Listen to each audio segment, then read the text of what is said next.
Samantala, ang mga naaning bigas sa konsepsyon bida sa ating susunod na cook-off battle. Ang hamon sa amin ni Joy, pasarapan ng fried rice.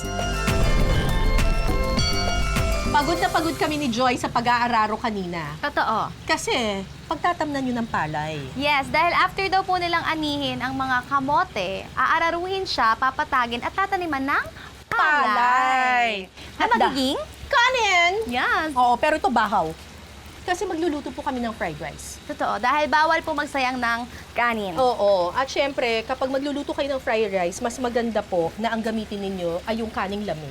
Totoo. Diba?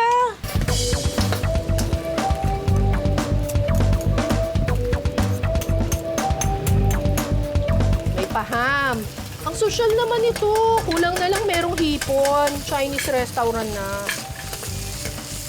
Ano to? Carrots? Sige, lagay na natin lahat yan. Ay, may pa-corn! Yes! Social! Kami po pag nagpa-fried rice kami sa bahay, itlog lang, bawang. Eh, yung green peas, kailan ito nilalagay? Kailan ito nilalagay yung green peas? Pag ang aking rule of thumb, pag nagluluto, lahat ng green sa dulo po siya. Para Pati yung garnish corn? lang.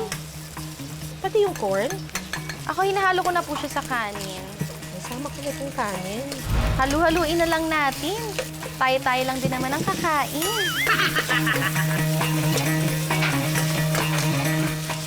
Fiesta! Wow, buo na agad. Happy Fiesta! Sinama ko lang lahat-lahat.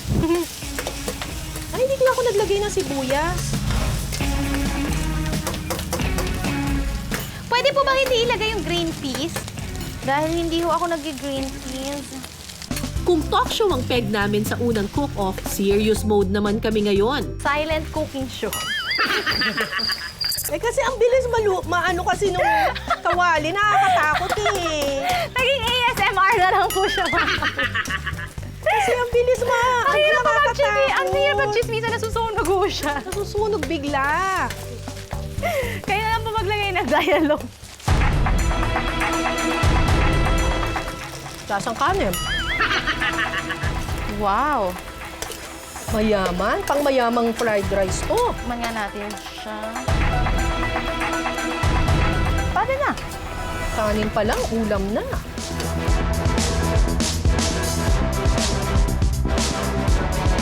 Narito na po ang aming Fried rice! pang mayaman. May Tomato surcados. pangsahod, may pera, may budget.